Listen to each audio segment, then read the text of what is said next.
안녕하세요. 군사돋보기입니다. 우리는 뭔가 잘하는 것을 과시하고 싶을 때 흔히 폭격기라는 단어를 씁니다.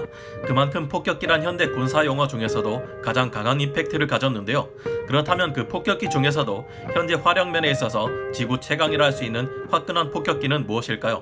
오늘은 지구상 가장 엄청난 화력을 자랑하는 미 공군의 전략 폭격기 B-1B에 대해 알아보겠습니다. 전문가는 아니지만 해당 분야의 정보를 조사 정리했습니다. 본의 아니게 틀린 부분이 있을 수 있다는 점 양해해 주시면 감사하겠습니다. 핵무기 투발용 폭격기를 근접 항공 지원에 쓰다. 현대 전장에서 미군의 전술 중에는 지상군의 지원 요청을 받으면 공중의 항공기가 적진을 폭격해주는 근접 항공 지원 카스라는 개념이 있습니다. 보통 이 역할을 위해서 발사 중량이 208kg에서 302kg에 이르는 무지막지한 공대지 미사일인 AGM-65 매버릭 미사일과 GAU-8A 어벤저 30mm 게틀링 기관포를 쏘아대는 일명 전차 뚜껑따개 A-10이 동원되는데요. 그리고 헬파이어 미사일과 육중한 30mm 기관포로 적의 전차들을 쓸어버리는 AH-64 아파치 공격 헬기도 동원됩니다. 하지만 미군은 이와는 비교도 안 되는 엄청난 화력의 유도 폭탄들을 근접 항공 지원 기체로 사용하기도 합니다. 중량이 113kg에서 907kg에 이르는 마크 80 시리즈의 폭탄에 정밀 유도 타격 능력을 부여하는 업그레이드 키트를 장착한 합동 직격탄 제이담이 그것인데요. 제이담이라 불리는 이 엄청난 유도 폭탄은 두 번째로 큰 227kg짜리 마크 81호도 구축함 정도 크기 함정 한 척을 한 방에 침몰시켜버리는 엄청난 화력을 자랑합니다.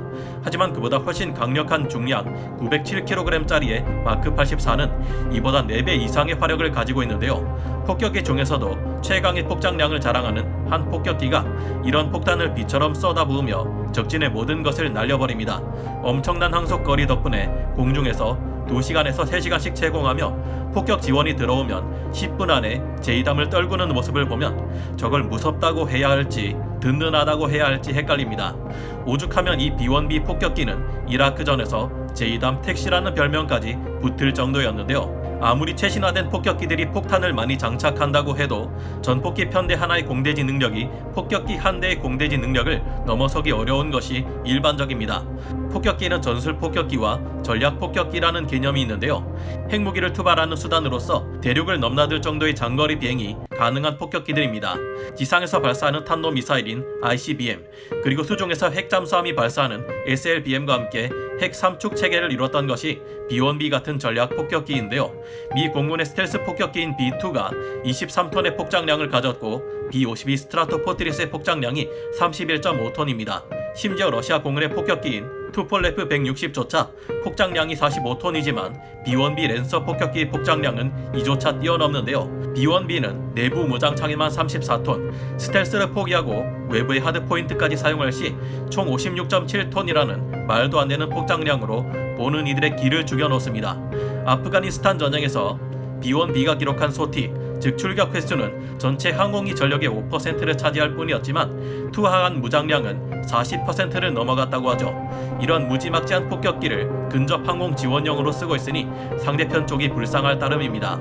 B-1B는 적 방공망이 무너지기 이전에는 위험한 적의 영공으로 들어가지 않고 장거리에서 스텔스 순항 미사일을 발사하는 플랫폼으로 쓰이며 적의 방공망이 제압된 이후에는 근접 항공 지원용으로 유용하게 쓰이고 있습니다. 극초음속 미사일 31발을 장착하는 B-1B의 최신 업그레이드 전략 폭격기가 웬 스텔스라는 생각이 드는데요. B-1B는 스텔스에도 신경을 쓴 폭격기로 레이더에는 고작 전투기만한 크기로 나타납니다. 전장 44.5m의 이 거대한 폭격기는 최대 속도가 마하 1.25에 이르는 초음속 전략 폭격기이며 항속거리는 무려 9,400km에 이릅니다. 이륙해서 일정 속도에 다다르기까지는 주 날개를 쫙 펴고 날아오르다가 공중에서 속도가 붙어 충분한 양력을 갖춘 후에는 날개를 뒤로 접어 속도를 높이는 효율적인 방식으로 설계되었는데요. 마치 수염처럼 나있는 조그만 카나드가 귀여워 보이기도 하는데 이는 저고도에서 고속 비행 시 발생하는 진동을 상쇄시키기 위함입니다. B-1B의 성능은 아프가니스탄 전쟁 후반부에 이르러 스나이퍼 XR4를 장비해 다른 목표가 없을 때는 스스로 알아서 목표를 찾아 폭격하는 수준에 이르렀는데요. 2019년 B-1B는 IBS 업그레이드를 통해 조종석과 폭격수석에 많은 장비를 디지털화했고 그 결과 더욱 원활한 작전을 펼 수 있게 되었습니다. 이후에 B-1B 폭격기는 스텔스 대함 미사일인 LRASM을 24발 탑재해 발사하는 플랫폼으로 사용될 계획인데요. LRASM은 모든 교신과 통신이 차단되는 아주 극단적인 전자전 환경에서도 정교하게 목표물을 맞출 수 있는 것을 목표로 개발된 스텔스 순항 미사일입니다. 오히려 이 미사일을 교란하려고 방해 전파를 쏘면 귀신같이 알아채서 그곳을 공격하는 무서운 미사일입니다. 저전력 데이터 링크를 통해 여러 미사일들이 무리를 지어 서로 정보를 공유하고 가장 최적의 공격 루트를 상호 조정하면서 타격하는 거의 자율무인 항공기에 가까운 수준의 대함 미사일이라는 점이 대단한데요. 유효 사정거리 또한 약 560km에 이르기 때문에 굳이 위험을 감수하고 적진으로 들어갈 필요도 없게 되었습니다. 또한 가공할 속도를 가진 극초음속 미사일의 무장도 탑재될 계획이 있는데요. 올해인 2020년 4월쯤 미 공군 지구권 타격사령부 티모시 레이 대장은 최근 인터뷰에서 B-1B 외부의 AGM-183A 공중발사 극초음속 무기를 탑재할 계획이라고 밝혔습니다. AGM-183A는 로키드 마틴에서 이 공군을 위해 개발 중인 극초음속 미사일로 가속한 다음 활공하는 순서로 목표물을 타격합니다. B-1B 폭격기에서 이 미사일을 발사하면 부스터 로켓에 의해 초고속으로 가속된 뒤 극초음속 활공형 탄두 탑재체가 분리됩니다. 그런 다음 표적을 향해 마하 20의 극초음속으로 활공해 날아가는데요. B-1B 폭격기는 8개의 외부 하드포인트와 내부 무장창을 이용해 AGM-183A를 31발 탑재할 수 있습니다. 티모시 레이 대장은 이런 B-1B 폭격기를 18대로 구성된 한 개 전대 단위로 확보하는 것이 목표라고 밝혔습니다. 또한 B-1B 폭격기의 미사일 탑재량을 엄청나게 늘려 마치 날아다니는 아스널십을 연상시키는 B-1R이라는 어마어마한 제안이 보잉사에서 나오기도 하고 있습니다. 이 B-1R은 F-22의 엔진을 4개나 장착해 속력이 마하 2.2까지 늘어난 데다 스텔스성도 강화되었다고 하는데요. 외부 하드포인트에다 무장을 추가로 장착하게 되며 레이더로는 능동형 전자주사식 위상 배열 레이더인 에이사 레이더까지 탑재한다고 합니다. 계획상 애프터버너의 점화 없이 초음속 순항을 하는 능력을 말하는 슈퍼크루징도 가능하다는데요. 단점이라면 연료 소모가 늘어서 활동 거리가 20%나 줄어든다는데 이 문제점을 보완하기 위해서는 공중급유기가 더 많이 사용되어야 할 것으로 보입니다. ICBM이나 순항 미사일이 있는데 왜 폭격기가 필요할까요?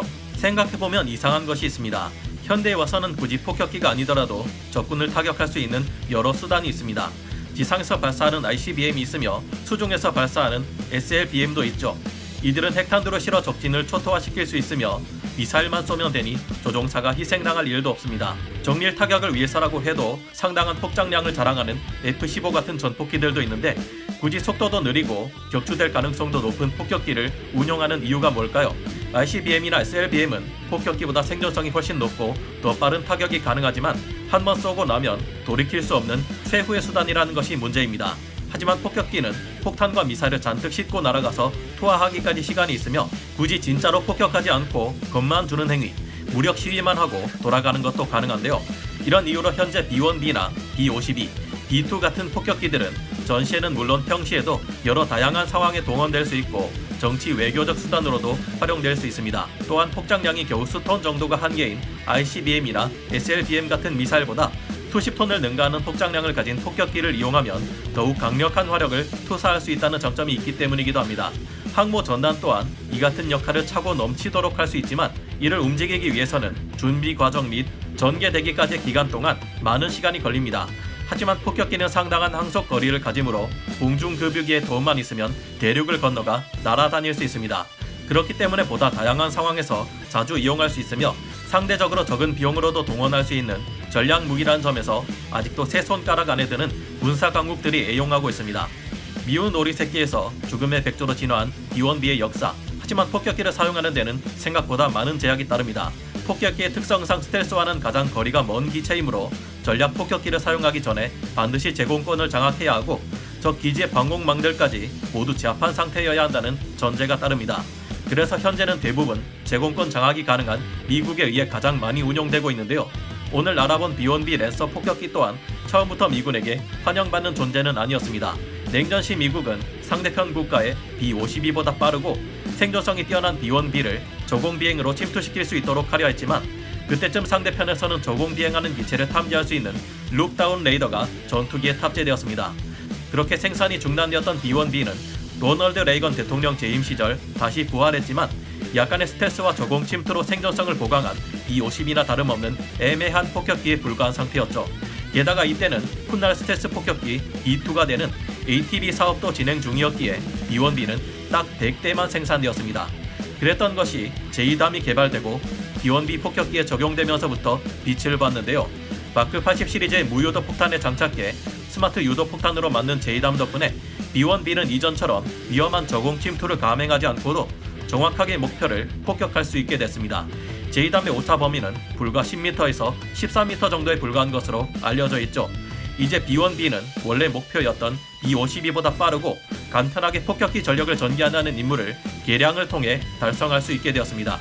폭격기 외에 다른 무기 체계들이 발달하면서 미운 오리 새끼였던 B1B가 드디어 죽음의 백조가 된 것이죠. B1B의 이 같은 개발사를 보면 당장 큰 능력을 발휘하지 못하는 친구라고 해도 언제 어떻게 능력을 발휘해 대기만성할지 알 수 없으니 무시해서는 안 된다는 생각이 듭니다. 미국이 마크 80 폭탄 시리즈에 GPS 유도 성능을 추가해 제이담을 만들었듯이 우리나라에서도 마크 80 폭탄에 GPS, INS 복합 유도 방식을 부여하고 있는데요. 여기 활강 날개를 부착해 100km나 되는 사거리에서 정밀 타격 능력을 부여한 KGG-B를 개발했습니다. 이 무기 체계 또한 유용한 플랫폼에 의해 잘 쓰이기를 바라봅니다. 오늘 군사 돋보기 여기서 마치고요. 다음 시간에 다시 돌아오겠습니다. 감사합니다. 영상을 재밌게 보셨다면 구독, 좋아요, 알림 설정 부탁드리겠습니다.